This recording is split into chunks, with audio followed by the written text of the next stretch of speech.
All right, so this discussion, we wanted to, there we go. So we wanted to have this discussion because, last year, obviously, we changed the fee structure at Motorgate, and there were additional fees that were anticipated that would come into effect this year on May 1st. And so we wanted to highlight that for the committee ahead of that anticipated increase and bring it up for discussion. I know that there was maybe not enough discussion last year prior to these fees being rolled out, and so we wanted to make sure that this year there was plenty of time to discuss these fees and, listen to the community and get some feedback. So my first question is, it's not even a question, I feel like it's important for us to provide a more detailed breakdown of revenue and expenses of Motorgate. I understand that there's a need for an increase, but there's a lot of questions that residents and also I would say like staff and elected officials, because they get it through our residents as well, ask. From my understanding, there's a certain amount of parking lots reserved for our employees. What amount of parking lots are reserved for our employees? What is the revenue we make off of non-monthly drive-throughs? What is the cost of the operation itself? Who's making those revenues? I hear rumors that this is not only ours but a joint venture. I don't know if it's true or just a rumor.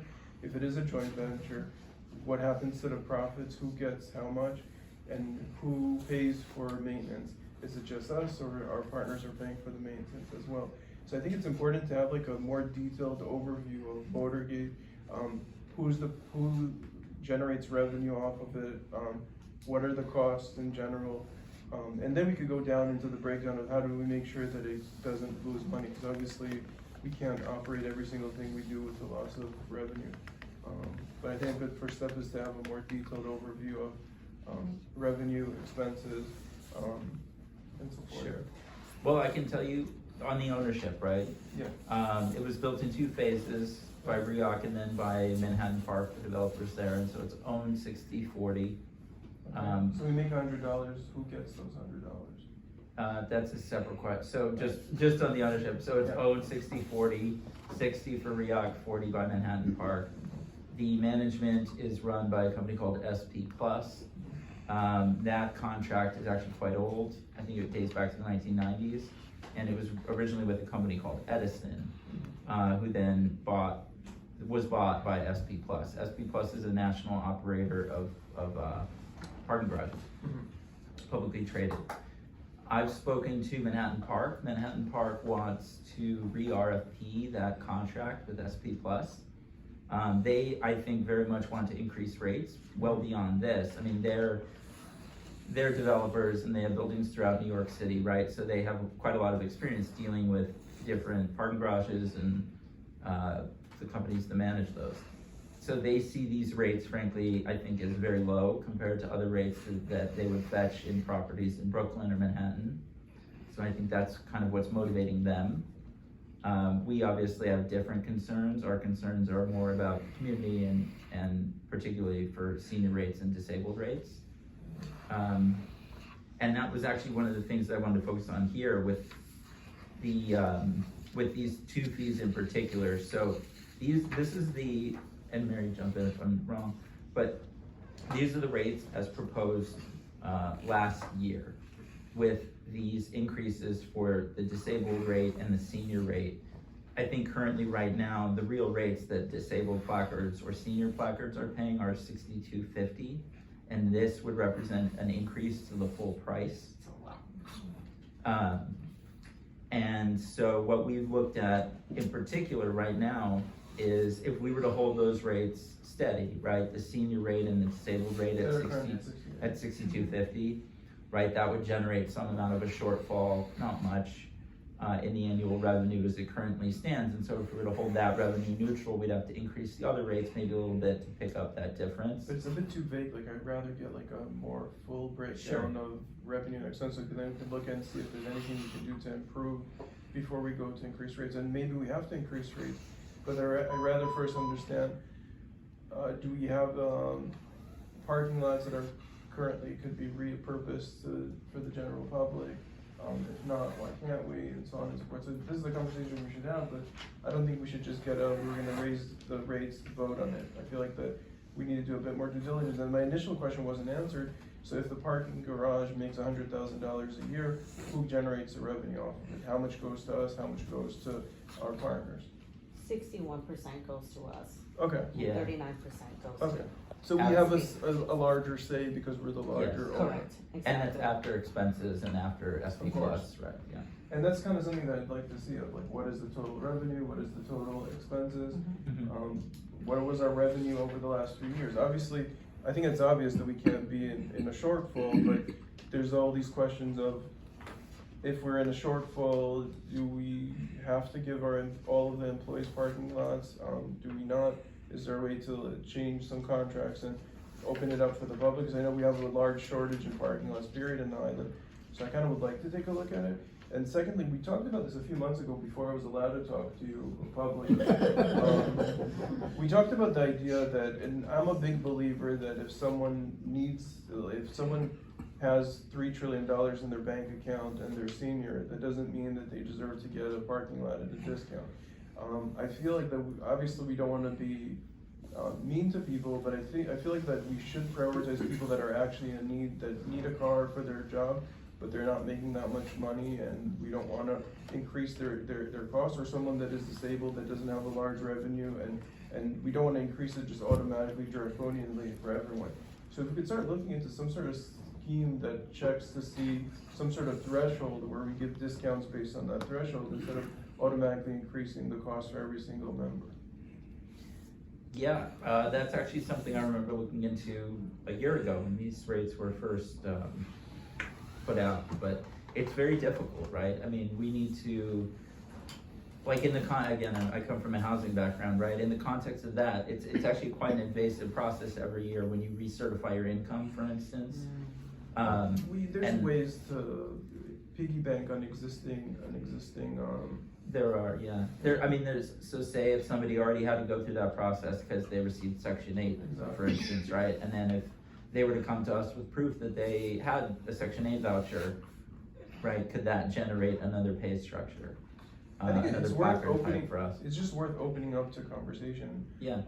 But in general, I would It love can to. be onerous. My point though is, yeah, absolutely, it can be onerous, and you're actually asking a lot from people. But that's not who the then goal. have The goal is not to Yeah. make life hard to everyone. The goal is Right. to try to figure out how do we keep the quality of life for our residents, but at the same time, not automatically increase someone's rate by 100% if they can't afford it as well. Mhm. So kind of trying to find some sort of balance between the two.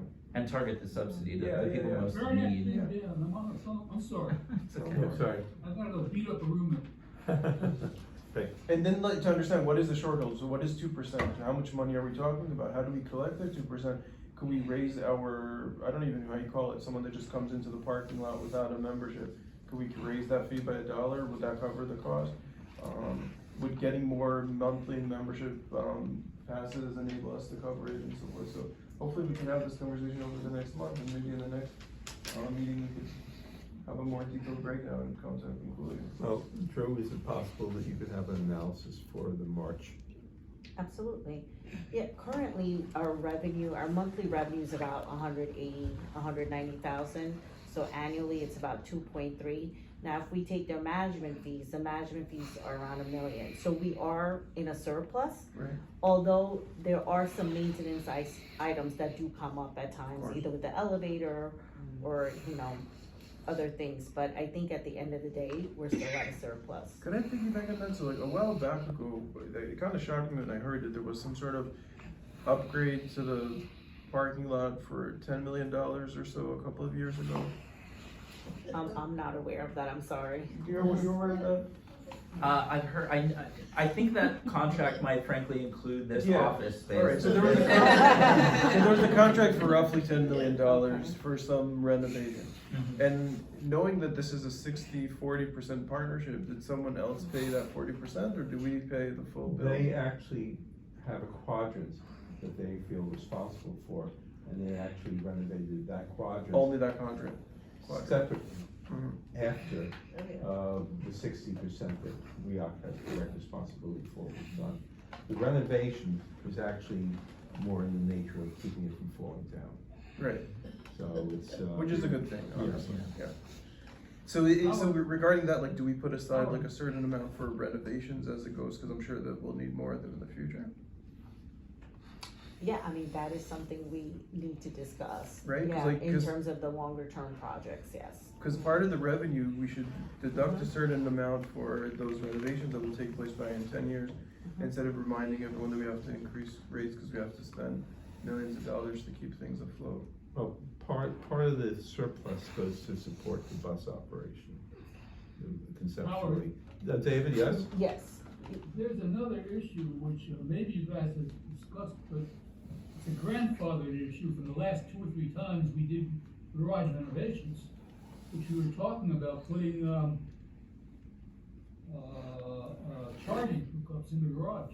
We have a few charging hookups on the garage, and they're charging pretty much market rate for charging.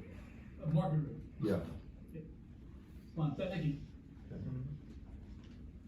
I haven't driven a car in several years, so I don't know where it is. Well, and just to that point, I mean, I'm sure, and the other thing is like, when we do have this bigger conversation, right, Manhattan Park, Roosevelt Island Associates, I think they're gonna wanna be a part of that conversation. I think it's legitimate that they would be a part of that conversation. They're going to tell you, right, these rates, all of these rates are essentially subsidized, that they're all well below market.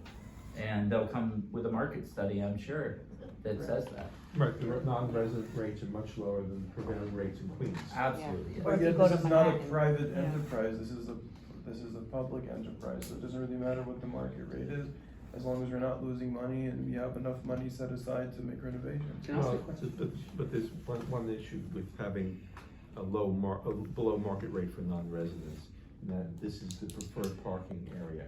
And there- That's a different question. And unless there's another way of limiting the non-residents entering the garage and using the garage, then we have the problem that it's always going to be filled. And I think that's a good question that we need to like really, yeah. Yeah, that's what I was gonna suggest, given that we have a problem with space and there are residents who can't park here, why don't we double or triple the non-resident rate, so they will either make $1 zillion or they won't come and we'll have free space. I guess what is the market rate for? Oh, it ain't this. Yeah, so it's. Yeah, Way yeah, higher. yeah, It yeah. seems And like maybe that, that'll solve the problem. but obviously we don't wanna be, like, if someone is a nurse here that comes every single day, she doesn't have to live here If you to. worked on the island, it'd be different. Exactly. Then you'd If have. you're working on the island, it's not just You'd a be way for you to go to considered a Manhattan, resident. right? Well, right now, I believe that workers are able to get preferential. Right. Okay, good, yeah, that's They fair. are, yeah, if you work on the island, there was always a separate rate. So I take it back, I am Senior- interested to know what the market rate is, cause we can talk about market rate for non-resident who's on reservation. That was my other line on workers on the island, there was a separate rate if you had an office on the island. Could we give RIOC employees the same price that disabled and seniors get? I don't know what we give RIOC employees, how much do RIOC employees pay? How much do They RIOC? do not. Could they pay the same as Okay, disabled we may and wanna seniors, rethink and then that we can one, talk too. about like, how much we wanna increase that? I mean, I'm open to discussions about all this. I think Okay. it's part of our, you know, we do have trouble getting staff sometimes, and we do have staff who live quite far away. and No, only but use it's the garage. $60 right now, unless you raise it to 170, but $60, it seems very reasonable for a parking garage for a whole month in the city. Think? Yeah, I think so. Pay them for a day. I don't think we should raise it above Yeah, what exactly. seniors and disabled make, but then we'll have an honest conversation of, do we really wanna raise the price for I seniors think and they're disabled? whatever the other workers on the island have to pay. Anybody who, you know, one of the waitresses in, I don't know, Granny Andy's, whatever she has to pay. But they don't get the level of hate through local media. No, but it's, I mean, why not? So they deserve a parking lot, at least There that, used to be but. an employee rate. But I feel like All I employees would love to tie employees and disabled and seniors, cause then anytime someone wants to raise that price, they're raising the price for themselves as well. Zero seems to be a little bit too cheap, $60 a month seems reasonable to me, and maybe that will cover the shortfall as well. But let's have a conversation next month when we have a full report, and hopefully we could come up with solutions that are fair to the community, to RIOC, and for our business partners. I'll just tell you, yeah, I mean, I'm not, like I said, I'm not opposed to having this conversation. I mean, I will tell you that the vast majority of the funds that we receive come from the resident rate. So when you're trying to move things around and make up these shortfalls or go from I'm 0 open. to some charge, Let's yeah, go. it really ends up that the, you know, the bulk of the income comes from the resident rate. I feel like, so when we do this next month, let's have an Excel sheet open with how many resident rates, how many resident reserve, how many all of these we have, and we could play with the numbers and see what makes the most sense. I can tell you what that is now, if you want. Thank you, Chief. A resident monthly is about 120,000. Resident reserve monthly is about 38,000. Diplomat is about 6,000. Non-resident monthly is 13,000, and non-resident reserve monthly is 1,000. So it's not very It's much very at all. small. Yeah, exactly. Very, Not very much at small. all, I'm a little surprised. Okay. And that, what that also reflects is that the number of placards for those categories is quite small, right? So if you're gonna even make the rate confiscatory essentially for non-residents, you're only gonna really get an additional 7 spots. No, it's fair. It does much less than I thought it would. So, yeah. Yeah. You said diplomats, $6,000 for diplomats? Mhm. Is that like a special rate for diplomats? It's actually the same as the resident rate, I think. Yeah, there is a special, it's about $185 for diplomats. Wow, okay. Very interesting. Yeah, it's a special category, but the rate is the Sure, same. okay. Can I ask a question, please? Sure. So I can see why SP Plus is incentivized to have a higher rate because they need 40% of bigger number. Any mechanisms they have to force RIOC to do something? No. Nothing at all, so it's, No, and it's, just in clarification, it's not SP Plus that makes the 40%, it's Manhattan Park. I'm sorry. excuse Yeah, me. yeah. So SP Plus has no no way of forcing RIOC? They're simply administrative. Yeah, SP Plus just has a services contract to run the garage for a fee. And what is our revenue from just people that use the parking lot that are not monthly? You're talking about just Daily- totality. Well, do you have I- daily? Do you have Daily. non-monthly broken out? I don't have daily, I just have monthly. I think that would be an interesting number to look at. I think it's like a rounding error though, back to this like. Is it a small amount? Yeah, the daily usage, yeah. Okay, but that creates some transparency, which I had no idea. I don't know who parks in the Yeah. parking lot. Okay. Is Uh, this uh, I could garage just do it like that. completely full? I mean, you know, we've got so many faces. Is it completely full? Is every really space available and being used? Or do we still have a waiting list? Oh, yeah, there's a way. By the way, daily is about $6,000, A month. if you have like $180,000 each month in revenue. Okay, so not much. How large is the waiting How list? long's the waiting list? How large? I don't know. I mean, at a time it was 400 people, could it still be at that level? Could be, yeah, I don't know. When was that? Well, it was under repair. Well, within the last 6 months. And even that moves us back to the question of how many parking lots are available or used by our staff and anyone else. I don't know, is there any other, like, I'm not trying to take parking lots from our staff necessarily, but I wanna know, like, what is, in the totality of it, what does it equate? Like, if that became just open market, how much money would RIOC, generate off of that, or how much the island would generate off of that? In any event, like, I feel like we'll go back and forth over this next month and just be more prepared, but it sounds like that an increase will have to happen if the majority of the revenue is coming from resident and resident reserve. But let's do the due diligence first, and that way we'll be more informed as the board members as well. Yeah, and like I said, just particularly if we're focused on the disabled rate and the senior rate, in order to keep it revenue neutral, you're talking, what, $6 a month is what we, something like that? Yeah. $6 a month in an increase across the board for the other categories, and that could keep it revenue neutral for those 2 categories, disabled and seniors.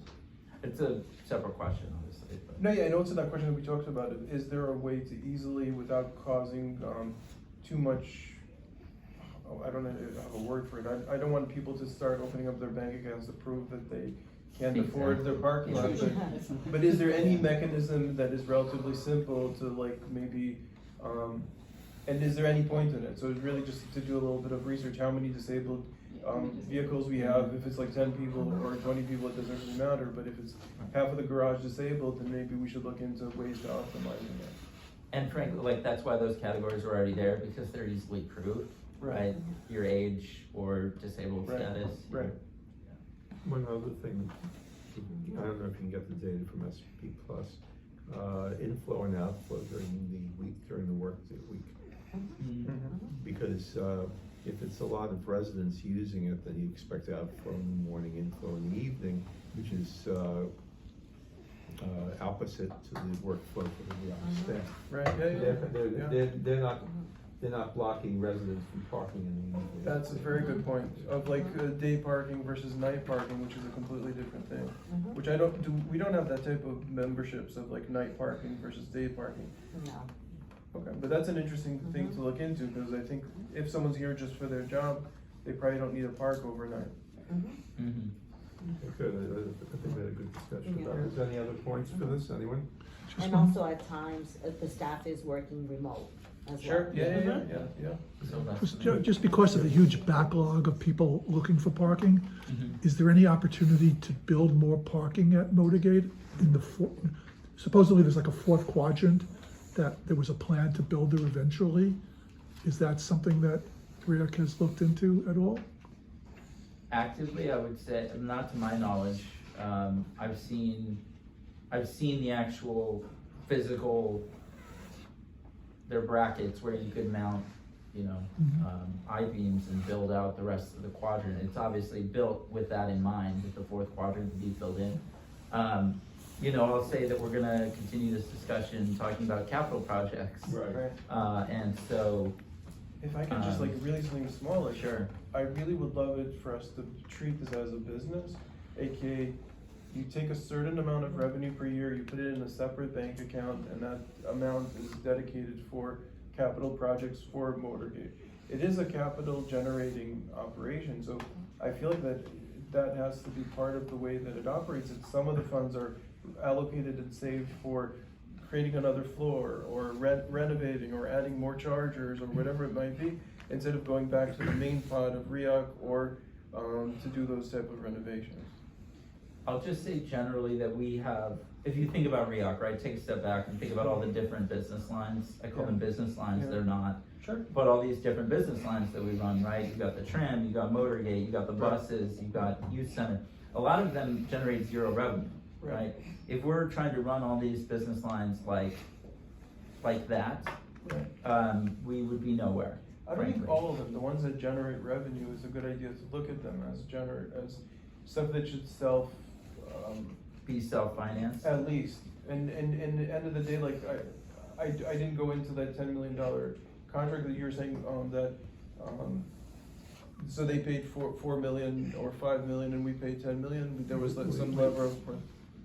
I don't remember. We paid the entirety, right? We But pay the entirety for our segment, right, and they pay the entirety for their their segment. segment, and they manage not even to coordinate properly. That's So right. That's another story. yeah, and the money that we spent was also, like I said, I think for renovation of this space that we're in now. Sure, So it was sure. not just, there are laws that govern this, there's, structural inspections that you have to do every 5 years, right? So we're in the process of doing that right now for Motorgate.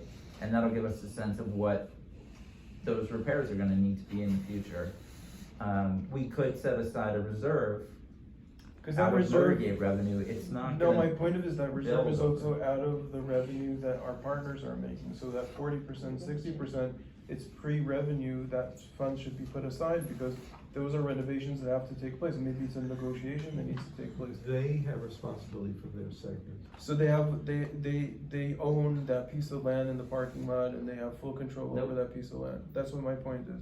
So we're in a partnership, and as a partnership, we should make sure that when we do renovations, we do them as a partnership as well. Fair, I mean, my point is just about cross subsidies amongst our lines of business. I mean, our primary line of business, if you wanna think of it that way, is ground rent. So that's what cross subsidizes everything, the youth Right. center, the tram, Motorgate, the buses, Right. across the board. So if we were to just segregate revenues like that from Motorgate, I doubt, I mean, we could run the numbers, Drew's very good at this, but I doubt that we would ever be able to build up enough reserve to cover Motorgate from Motorgate fees, if these are the fees. We would have to start, just basic math, right? If you wanna get to that kind of a situation, you're probably gonna be needing to charge much closer to real market rates in Well, order to be able to build that reserve. And that's the exercise that we have to do to kind of figure it out, because at the end of the day, 10 years from now, we're gonna be again in a scenario that we need a major renovation, and then it's gonna be, where do we pay for it? Yeah, If you look at our annual total revenue, it's about 39 million. And if you look at our total expenses, it's about 37 million. Mhm. So we have a surplus about 2 million, but there's, obviously, that's just a budget. Right. It's just a plan in place, Right. and there's other things, emergencies or, Right. you know, things that come up. course. So we're generally breaking even. Now, we can set up a reserve once we receive monies, from Riverwalk 9. We're due about $25 million, when that building opens up, at the end of this I year. feel like we're mixing topics here, because I'm not talking about all of the island. Can I just, Yeah. Yeah, what go I ahead. think you're saying is just like a business would do, here are our revenue centers and here are our profit centers and our cost centers. Right. So let's keep them all separate and see Right. what's where, and if we have to pay Peter to pay Paul, or take from Peter to pay We Paul, do we'll all do the it, but we'll time, yeah. consciously do it Yes. each time. Yes, Thank you. That's what I The thought you point were is saying. conscious. Mhm. Yeah, Yeah. yes. that is the missing part that we want. Yes, it's fungible, we Yeah. can do that, Right. yeah, Okay. so. Great. So, now moving on to